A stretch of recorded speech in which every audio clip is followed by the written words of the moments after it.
Bienvenue à cette nouvelle édition de Décryptage sur Africa 24. Le 24 juin 2022, des centaines de migrants venant d'Afrique subsaharienne ont tenté de passer la frontière entre le Maroc et l'Espagne à Melilla.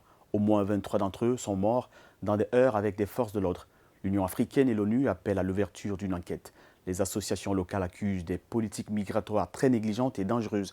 Cette édition de Décryptage reçoit Aliou Hamedi, professeur de sociologie, spécialiste des questions migratoires, doyen de l'Institut d'études politiques de l'Université internationale de Rabat. L'université partage avec nous les grilles de lecture de l'incident du 24 juin dans un Maroc à forte tradition migratoire. Professeur Aliou Hamedi, merci d'avoir accepté l'invitation d'Africa 24. Bonjour, salam alaikum, enchanté.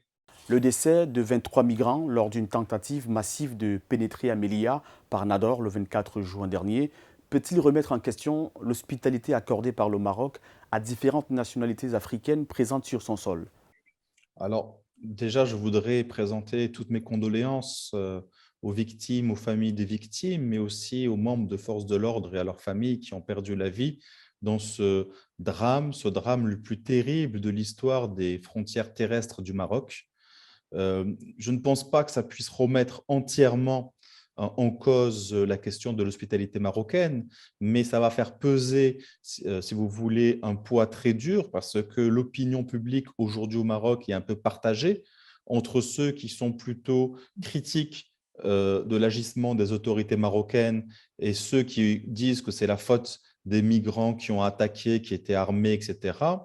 Et donc, évidemment, ça polarise les débats et dans un contexte où tout le monde n'était pas favorable à cette nouvelle politique migratoire, évidemment, chaque élément peut jeter de l'huile sur le feu. Mais je pense que l'hospitalité marocaine est connue, elle ne se remettra pas en cause et en plus, il y a le chef de l'État, Sa Majesté le roi Mohamed VI, qui a clairement donné la feuille de route à suivre. Et donc, je ne pense pas que, que ce drame le plus terrible puisse la remettre en cause. Par contre, il faudra qu'on réfléchisse sur comment ne plus en arriver là. Le Maroc est l'une des principales voies d'accès à l'Europe. En mai 2021, des milliers de migrants, environ 8000 illégaux, selon les chiffres officiels publiés en ce moment, avaient pu se rendre à Ceuta en Espagne à partir de la frontière marocaine. A-t-on une idée du nombre de migrants clandestins présents au Maroc et cherchant à rejoindre l'Europe? Alors, on parle d'abord de migrants irréguliers, dans le sens où c'est la situation administrative qui est irrégulière, ils ne sont pas illégaux. C'est la criminalisation de la migration qui peut les rendre illégaux, mais c'est un problème puisque dans la Déclaration universelle des droits de l'homme, notamment l'article 13, toute personne a le droit de quitter tout pays, y compris le sien. Donc, la question de la légalité ici peut être bien sûr rediscutée. Par contre, ce qui est sûr, c'est que nous avons deux enclaves, ce qu'on appelle des présides occupés. C'est des comptoirs coloniaux, c'est un reste de la colonisation espagnole. Et à ce niveau-là, effectivement, on peut traverser et rentrer dans des territoires sous contrôle espagnol depuis le territoire marocain et bien sûr depuis le continent africain. Et donc, ça donne envie à beaucoup de gens de tenter parce qu'on peut passer à pied en Europe, mais c'est une illusion. Une fois que les gens sont passés de l'autre côté, ils ne sont pas en Europe, ils sont toujours entourés des eaux territoriales marocaines et ils sont toujours sur le continent africain. Et en termes d'estimation, on estime qu'on est autour de 20 000 à 30 000 personnes. Cela ne concerne pas que les migrants d'Afrique subsaharienne, ça concerne les Africains en général, des Algériens, des Égyptiens qui sont aussi nombreux, et même des Moyen-Orientaux et parfois même des gens d'Asie qui parfois se retrouvent au Maroc pour passer en Europe. Mais ça reste des chiffres relativement bas par rapport d'abord au nombre de citoyens et de migrants européens en Europe et dans le monde, et par rapport aux besoins de l'Europe, militariser comme cela la frontière, mettre autant d'énergie pour empêcher les gens de circuler, au lieu plutôt de les mettre pour vérifier que leurs droits sont respectés et raccompagner ceux qui n'ont pas le droit de s'installer dans les pays, etc., entraîne les drames que l'on connaît et c'est inefficace. Ça n'empêche pas les gens de continuer d'essayer de passer. Le Maroc a été en 2013 le premier pays d'Afrique du Nord à changer de politique publique en matière d'immigration en adoptant une nouvelle politique migratoire. Quelles avancées a-t-elle apportées? La première avancée, c'est le changement de paradigme. et surtout le changement de narratif, qui est d'ailleurs souvent rappelé par les autorités marocaines, qu'il faut qu'on ait un narratif africain, que le Maroc est un pays africain d'abord. Bien sûr, nous sommes aussi un pays arabe et méditerranéen. Bien sûr, nous sommes aussi un pays en étroite collaboration avec l'Europe, puisque nous sommes plus que des voisins, nous sommes intriqués, il suffit de regarder notre géographie, mais nous sommes d'abord un pays africain et il faut des narratifs africains sur la migration. Et la migration africaine est d'abord intra-africaine. Et le Maroc, qui était un pays de départ, et c'est toujours principalement un pays de départ, est en train de devenir petit à petit, par choix, mais aussi par défaut, pour ceux qui n'arrivent pas à passer en Europe, un pays d'installation. Mais aussi par choix, beaucoup de frères sénégalais, beaucoup de frères algériens, maliens sont venus s'installer au Maroc et de longue date. Il y a des mariages, il y a des enfants et ils doivent bénéficier de leurs droits comme tout un chacun. Le Maroc doit aussi respecter ses engagements vis-à-vis des droits des migrants. Et donc, c'était ce changement de paradigme qui était important. D'abord, rappeler que la migration est intra-africaine et que nous sommes africains et fiers de l'être, mais aussi rappeler que le Maroc a des gens qui s'installent et donc a le devoir de leur porter assistance et de leur permettre d'avoir accès à leurs droits. C'est ça ce que les avancées principales, il y en a d'autres, mais peut-être ce serait l'occasion de notre débat avec vous.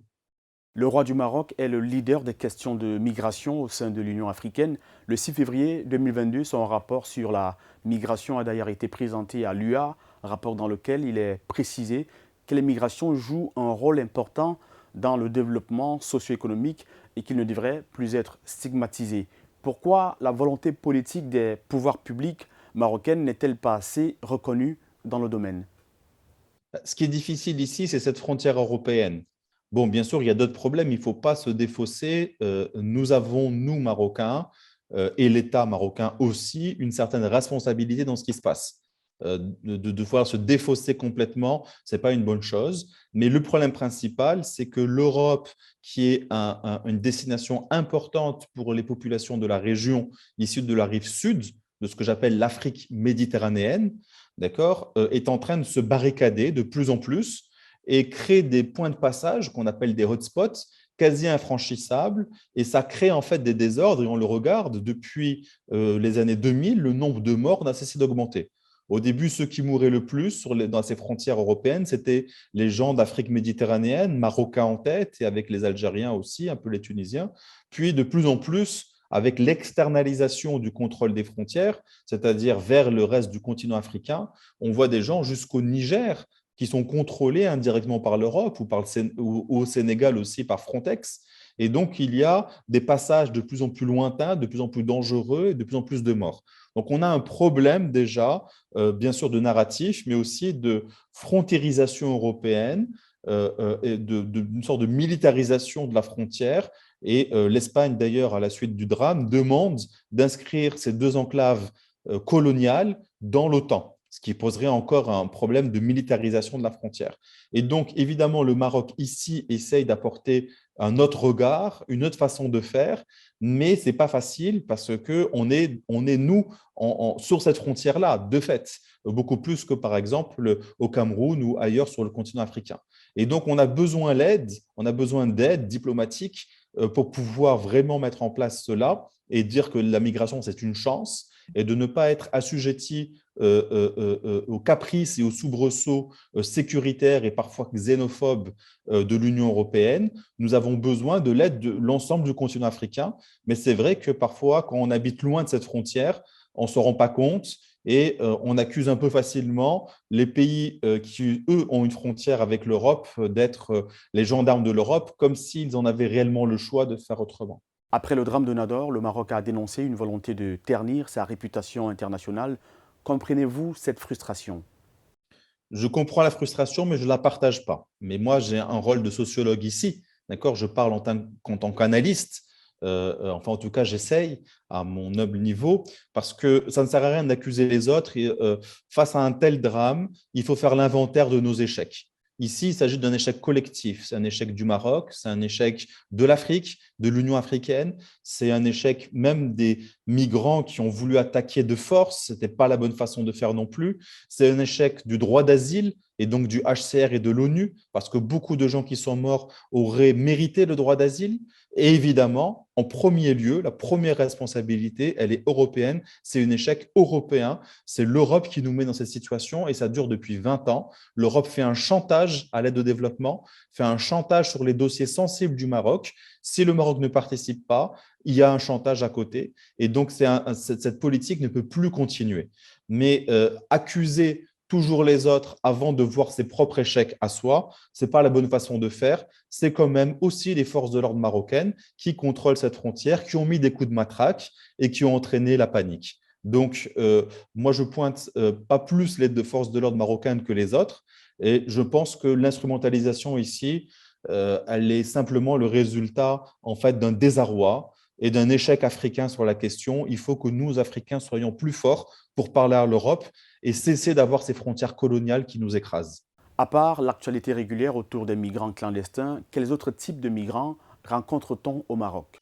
Ben, depuis très longtemps, nous avons des étudiants, nous avons des commerçants, nous avons des couples mixtes, notamment avec les pays frontaliers ou quasi frontaliers, comme par exemple le Sénégal, avec lesquels nous avons une longue histoire. Et d'ailleurs, le plus grand nombre de migrants d'Afrique subsaharienne sont les Sénégalais, mais les plus grands nombres de migrants africains sont les Algériens. C'est normal, nous avons tellement en commun. Nous avons une pratique de l'islam avec les Sénégalais. Nous avons bien sûr une langue en commun pour ceux qui parlent l'arabe ou avec les Algériens. Et donc, ils sont installés là, et ils travaillent.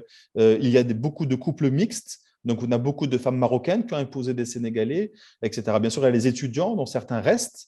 Et depuis les années 2000, nous avons des gens qui nous ont rejoints d'autres pays plus lointains, d'Afrique centrale un peu moins, même si nous avons beaucoup de frères et de sœurs camerounaises au Maroc, ou congolais aussi de la RDC, mais la majorité viennent quand même de l'Afrique de l'Ouest, c'est-à-dire les pays les plus proches de nous dans nos pratiques de l'islam confrérique, soufi, c'est bien sûr l'islam aussi malékite, et où nous avons aussi de plus en plus de chrétiens qui redynamisent les églises qui sont restées du temps de la colonie. Et donc, en fait, il y a un bon vivre, il y a un vivre ensemble au Maroc qui s'est installé. Nous avons des groupes de musique qui se créent, nous avons beaucoup de choses positives. Et effectivement, ces frontières-là nous montrent un aspect de la migration, un aspect violent, compliqué, attentatoire aux droits des personnes migrantes, et on oublie tout le reste de la société marocaine qui vit aussi qui redécouvre son africanité aussi. On peut manger des mafés ou des tiboudiennes au Maroc et on redécouvre que nous sommes aussi africains grâce à nos frères venus d'Afrique subsaharienne. Professeur Mehdi, merci d'avoir répondu aux questions d'Africa 24. Merci beaucoup, Monsieur Robert. Merci à tout le monde et à toute l'équipe.